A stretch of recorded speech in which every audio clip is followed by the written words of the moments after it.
सबसे पहले बड़ी खबर देहरादून से, जहां पर देर रात कपड़े की 3 मंजिला दुकान में भीषण आग लग गई है।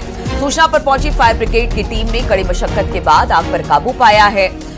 आग लगने की वजह शॉर्ट सर्किट बताई जा रही है। पलटन बाजार इलाके की घटना बताई जा रही है, जहां पर एक 3 मंजिला कपड़े की दुकान में आग लग गई। तस्वीरें आप देख रहे हैं किस तरह से यह आग तेजी से फैली। कपड़े की दुकान थी ये, इसीलिए आग फैलने में ज्यादा देर नहीं लगी। 3 मंजिला दुकान को इसने अपनी चपेट में ले लिया। हालांकि बाद में फायर ब्रिगेड की टीम पहुंची है। बड़ी मशक्कत के बाद आग पर काबू पाया जा सका है। बताया जा रहा है कि जो आग लगी है उसके पीछे शॉर्ट सर्किट बताया जा रहा है। पलटन बाजार इलाके की घटना है, जहां पर यह दुकान स्थित था, कपड़े की दुकान थी, आग लगी।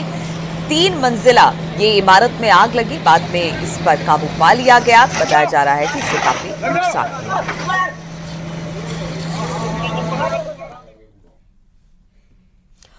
और उत्तरकाशी के लिए गौमुख ट्रैक के लिए टीम रवाना कर दी गई है। डीएम ने गौमुख ट्रैक का स्थलीय निरीक्षण करने के लिए 3 सदस्यीय समिति का गठन किया, जो गौमुख ट्रैक के लिए रवाना हो गई है। ये टीम गंगोत्री से गौमुख तक रास्ते का स्थलीय निरीक्षण करेगी और 3 दिन के भीतर अपनी रिपोर्ट डीएम को सौंपने वाली है। तो गौमुख में वहां पर जो ट्रैक था वो काफी दिनों से बंद था। जो सैलानी थे वहां पर नहीं आ पा रहे थे। कोशिश यही की जा रही थी कि किसी तरह से ट्रैक को खोला जाए, लेकिन मौसम इसमें बाधा बन रही थी। लेकिन अब डीएम ने गौमुख ट्रैक का स्थलीय निरीक्षण करने के लिए 3 सदस्यीय समिति का गठन किया है, जो गौमुख ट्रैक के लिए रवाना हो गई है। और ये टीम गंगोत्री से गौमुख तक रास्ते का स्थलीय निरीक्षण करेगी और 3 दिन के भीतर अपनी रिपोर्ट डीएम को सौंपेगी।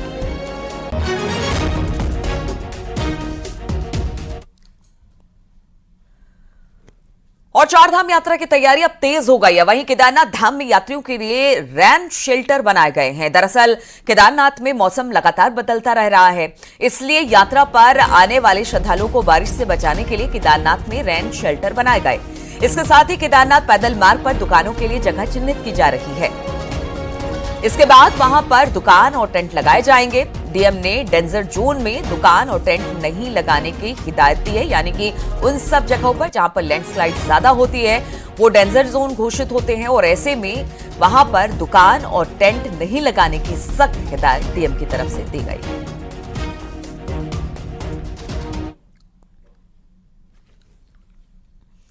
और चारधाम में ऑनलाइन पूजा की डिमांड बढ़ने से बद्री केदार मंदिर समिति की जमकर कमाई भी होने लगी है।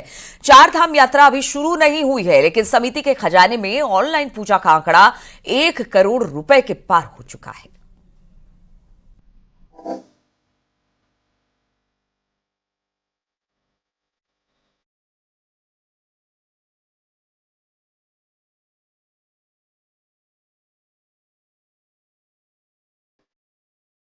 दस मई को केदारनाथ और 12 मई को बद्रीनाथ के कपाट खुलने जा रहे हैं और इस समय समिति ने पहली बार ऑनलाइन पूजा की व्यवस्था की है और यात्रा से पहले ही ऑनलाइन पूजा के लिए बुकिंग भी शुरू हो गई है। जहां बीते साल पूरी यात्रा में स्पेशल पूजा करवाने में मंदिर समिति की 1.5 करोड़ रुपए की आमदनी हुई थी, लेकिन इस साल ऑनलाइन पूजा से अभी तक 1 करोड़ 20 लाख रुपए की बुकिंग हो चुकी है। अब आपको बताते हैं कि बद्रीनाथ में ऑनलाइन स्पेशल पूजा के क्या रेट हैं।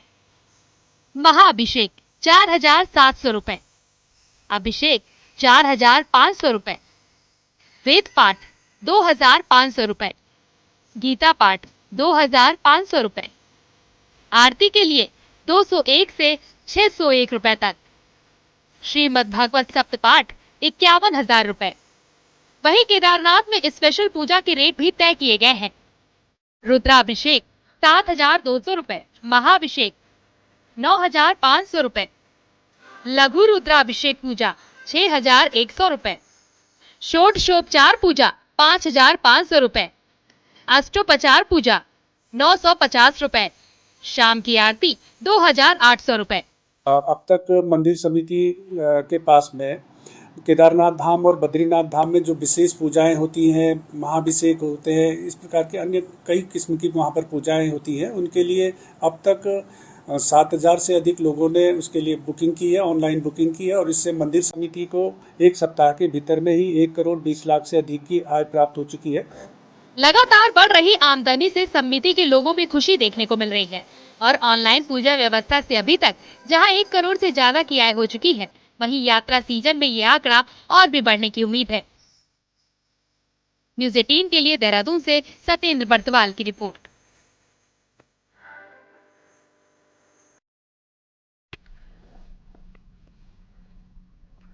और उत्तराखंड में जंगलों की आग बुझने का नाम नहीं ले रही है। कुमाऊं से लेकर गढ़वाल तक जंगल धधक रहे हैं।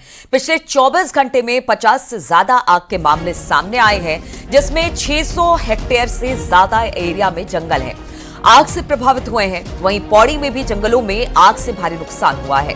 पौड़ी में 35 हेक्टेयर से ज्यादा का एरिया प्रभावित हुआ है और लाखों की वन संपदा जलकर खाक हुई है। तो इन वन संपदा को लेकर चिंता हर जगह से जताई जा रही है। मुख्यमंत्री पुष्कर सिंह धामी ने भी इसे लेकर बैठक की, लेकिन जंगल की आग है वो थमने का नाम नहीं ले रही है। लगातार जंगल की आग बढ़ती जा रही है। पौड़ी में 35 हेक्टेयर से ज्यादा का एरिया इस वक्त आग से प्रभावित है। और इसी पर बातचीत करने के लिए पौड़ी से आलोक रावत इस वक्त हमारे साथ जुड़ गए हैं। आलोक, चिंता तो हर जगह जताई जा रही है। मुख्यमंत्री ने भी इसे लेकर चिंता जताई है कि इस आग को कैसे रोका जाए, वन संपदा को कैसे बचाया जाए, लेकिन उसका बहुत ज्यादा असर देखने को नहीं मिल रहा है। जी बिल्कुल, जिस तरह से पौड़ी के जंगल लगातार धधक रहे हैं और अभी बात करूं तो सिविल क्षेत्रों में पहले ये आग लग रही थी, लेकिन अब रिजर्व फॉरेस्ट में ये आग पहुंच चुकी है और 35 हेक्टेयर जो रिजर्व फॉरेस्ट है वो अब तक वनाग्नि से प्रभावित हो चुका है। लाखों की वन संपदा खाक हो चुकी है इससे। और वन विभाग की मैं बात करूं तो जो वन विभाग है वो उसने कहा है कि वो फायर प्लान इसके लिए तैयार किया गया है ताकि वनाग्नि को काबू किया जा सके। फायर कंट्रोल रूम तैयार किया गया है जहाँ पे सूचना मिल सके कि कहाँ कहाँ पे वनाग्नि की घटनाएं हो रही है और 100 से अधिक फायर वॉचर इसमें लगाए गए हैं ताकि जो वनाग्नि की घटनाएं हैं उनको रोका जा सके। जी लेकिन उसका असर बहुत ज्यादा दिख नहीं रहा है और कोशिश यही की जा रही है कि किसी तरह से इस आग पर काबू पाया जा सके। बहुत बहुत शुक्रिया आपका आलोक हमारे साथ जुड़ने के लिए। और देहरादून में कल राष्ट्रपति द्रौपदी मुर्मू ने इंदिरा गांधी राष्ट्रीय वन अकादमी के दीक्षांत समारोह में शिरकत की। यहां भारतीय वन सेवा के 2022 बैच के 101 ट्रेनी ऑफिसर्स को सर्टिफिकेट और मेडल दिए। पास आउट हुए ट्रेनी ऑफिसर में 2 ट्रेनी ऑफिसर मित्र देश भूटान के भी रहे। राष्ट्रपति ने सभी प्रशिक्षु अधिकारियों को बधाई दी। साथ ही बैच में 10 महिला अधिकारियों के पास आउट होने पर कहा कि महिलाएं समाज के प्रगतिशील बदलाव की प्रतीक है। वहीं राष्ट्रपति ने जलवायु के आपातकालीन स्थिति को देखते हुए परीक्षार्थियों के सिलेबस में संशोधन करने पर विचार करने की बात भी अपनी तरफ से कही।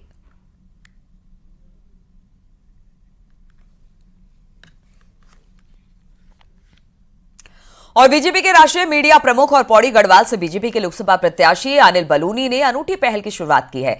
अनिल बलूनी को चुनाव में प्रचार के दौरान कार्यकर्ताओं ने कई शॉल भेंट किए और अब अनिल बलूनी ने इन शॉल को दान कर दिया। कोटद्वार स्थित दिव्यांग संस्थान को ये शॉल उपहार स्वरूप उन्होंने अपनी तरफ से दिया है और वहां दिव्यांगों को ये शॉल अनिल बलूनी की तरफ से बांटे गए। इस दौरान संस्था और वहां के लोग काफी खुश भी नजर आए। संस्था के प्रबंधकों ने अनिल बलूनी से व्हीकल चेयर, एक गाड़ी और खेलने के लिए एक जगह उपलब्ध कराने की भी अपील की है।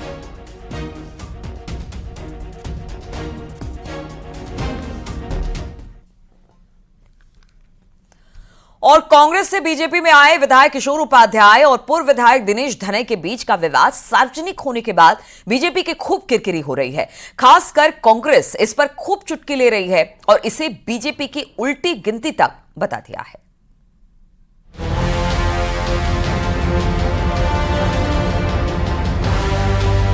लोकसभा चुनाव में बीजेपी ने गढ़वाल से लेकर कुमाऊं तक कोई भी विधानसभा ऐसी नहीं छोड़ी जहां उसने विपक्षी खेमे में तोड़फोड़ न की हो। कांग्रेस के सिर्फ पूर्व विधायक कांग्रेसी दिग्गज ही नहीं तोड़े, बल्कि एक विधायक को भी पार्टी ज्वाइन कराने में बीजेपी सफल रही।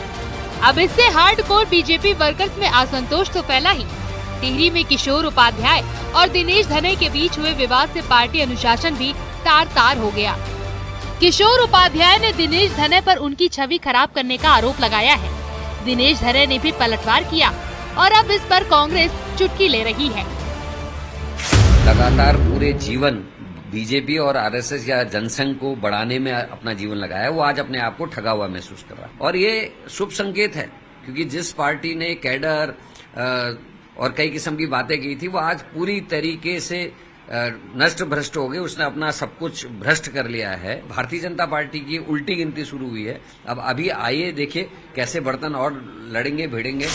लोहाघाट से लेकर बद्रीनाथ और लैंसडाउन से लेकर टिहरी तक पार्टी नेताओं के टकराव की इन खबरों से बीजेपी सकते में है। हालांकि पार्टी मानती है कि इन लोगों को रीति नीति समझने में देर लगेगा, लेकिन जरूरी हुआ तो एक्शन भी लिया जाएगा। कुछ नए लोग जो आए हैं उनको पार्टी की रीति नीति सीखने में भी समय लगेगा। तो पार्टी की हर चीज पर नजर है, पार्टी हर चीज का संज्ञान लेती है और जहां जो आवश्यक होता है वो करती है। अध्यक्ष जी अभी दिल्ली में हैं। अध्यक्ष जी एक आध दिन में दिल्ली से लौटेंगे, तो उसके बाद निश्चित रूप से अगर कहीं पर कोई पार्टी को नुकसान पहुंचाने की कोई बात आई तो उसके विषय में पार्टी संज्ञान लेगी और उस पर कार्रवाई भी करेगी। बीजेपी में शुरू हुई इसरार के जल्द थमने के आसार बहुत कम हैं। जानकार भी कहते हैं कि निकाय और पंचायत चुनाव में लोकल लेवल पर नेताओं के बीच वर्चस्व का ये संघर्ष और ज्यादा गर्मा सकता है। देहरादून से न्यूज 18 के लिए सुनील नवप्रभात की रिपोर्ट। और लोकसभा चुनाव का रिजल्ट कितना कांग्रेस के पक्ष में होगा ये तो 4 जून को पता लगेगा। लेकिन चुनाव के बाद पहली बार देहरादून आए कांग्रेस के प्रदेश अध्यक्ष इस बात से खुश दिखे कि कांग्रेस का कार्यकर्ता चुनाव लड़ता दिखाई दिया।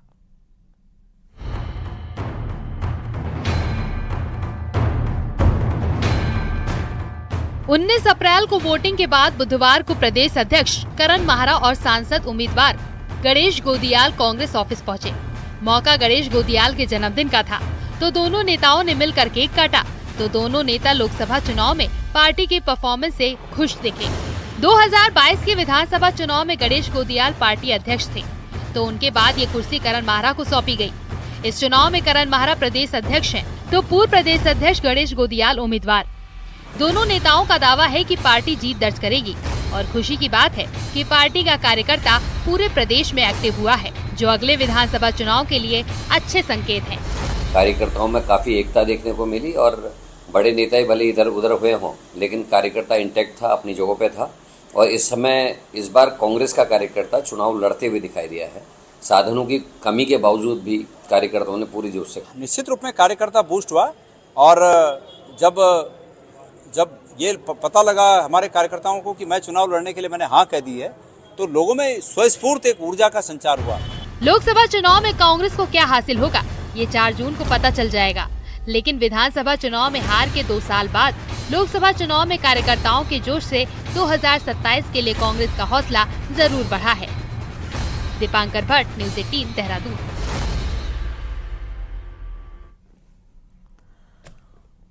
और सुप्रीम कोर्ट ने भी माना कि सरकारी अस्पतालों में डॉक्टर्स बाहर की दवाइयां लिखते हैं और IMA का इस पर कोई कंट्रोल नहीं है। आखिर हकीकत क्या है, देखिए जरा इस रिपोर्ट में।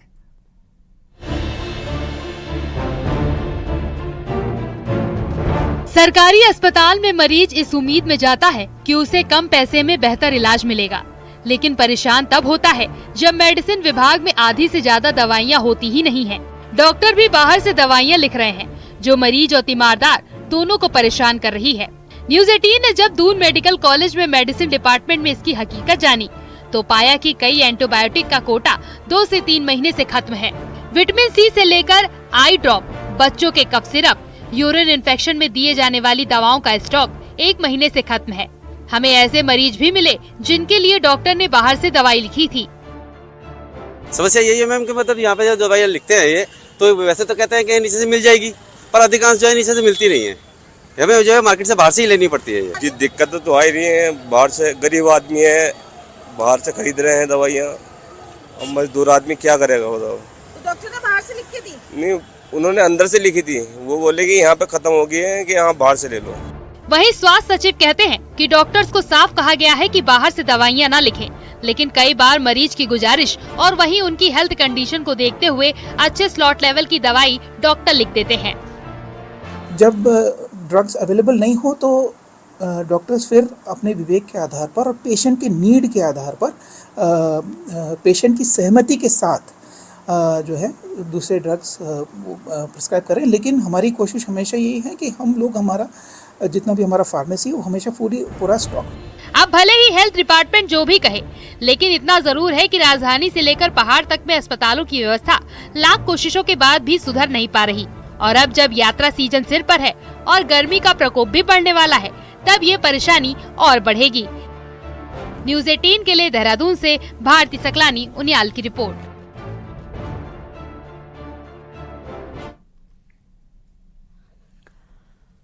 और अब पौड़ी जिले की बात करें तो गर्मी बढ़ते ही शहरी और ग्रामीण इलाकों में पानी का संकट गहराने लगा है। यहां पर कलजी खाल, एकेश्वर, सबद्र खाल, घुड़दौड़ी समेत कई क्षेत्रों में पीने के पानी की समस्या और किल्लत बहुत ज्यादा शुरू हो गई है। लोग अब पानी के लिए पूरी तरह से प्राकृतिक स्रोतों पर ही निर्भर है और कई किलोमीटर का सफर तय कर पानी भरकर ला रहे हैं।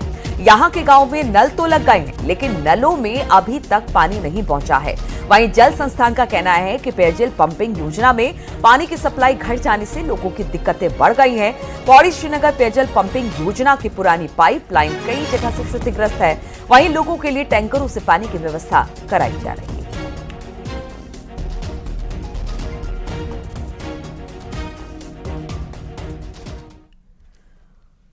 और गर्मी बढ़ते ही कुमाऊं के सबसे बड़े शहर हल्द्वानी में पानी की किल्लत भी बढ़ गई है। ऐसे में टैंकरों के लोगों की प्यास बुझाने की कोशिश लगातार जारी है।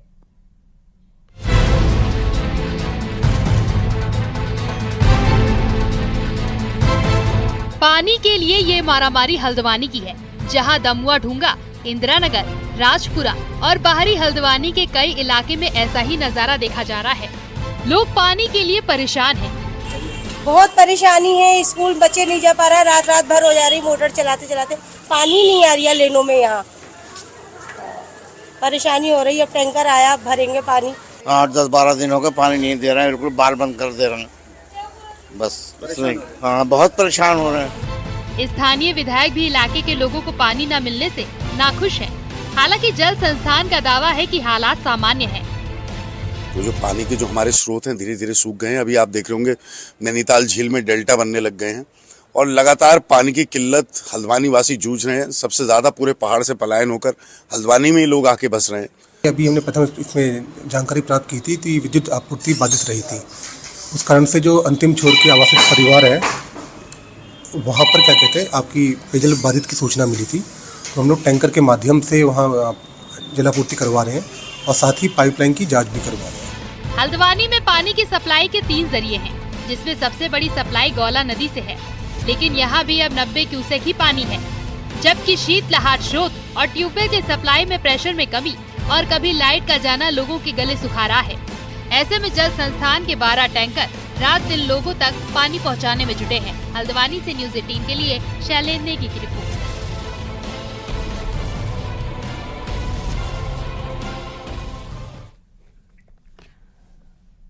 और अब देख लेते हैं पहाड़ टॉप 10। बागेश्वर में जंगलों की आग को लेकर डीएम ने कई विभागों की मीटिंग ली और जंगल की आग रोकने को लेकर चर्चा की गई।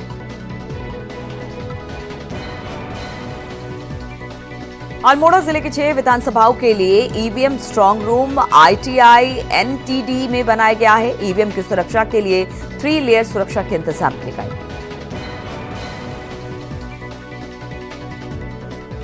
रुद्रप्रयाग पुलिस ने स्मैक की तस्करी कर रहे एक युवक को दबोचा। आरोपी अखिलेश को अगस्त्यमुनि से 6 ग्राम स्मैक के साथ गिरफ्तार किया गया।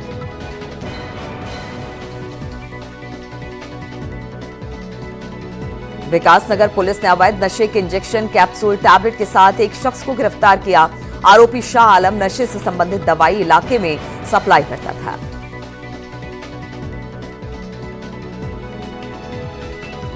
बागेश्वर के गरुड़ क्षेत्र में लंबे इंतजार के बाद घेटी कुलाऊ रोड का डामरीकरण किया गया, लेकिन ग्रामीणों ने काम में घटिया सामग्री लगाने से नाराजगी जताई।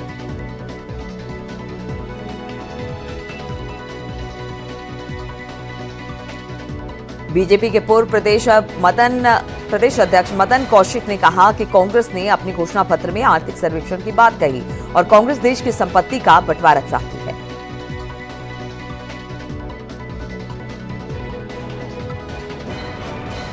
नैनीताल डीएम ने पर्यटन सीजन को लेकर बैठक ली और सभी अधिकारियों को 1 हफ्ते में व्यवस्थाएं दुरुस्त करने के निर्देश दिए।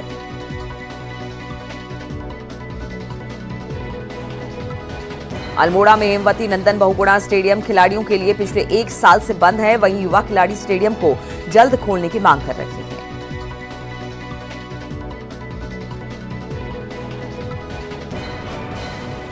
उत्तर काशी के वरुणावत पर्वत के ऊपर बसे संग्राली गांव में पौराणिक भंडारी मेले के धूम रही। धार्मिक अनुष्ठान में ग्रामीणों ने देव डोली के साथ रांसो तांदी नृत्य किया।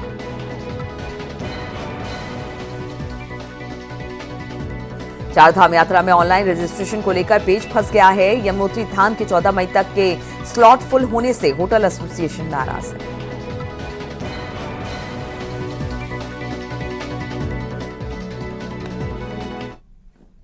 और रुकेंगे यहाँ पर छोटे से ब्रेक के लिए, जल्द हाजिर होंगे।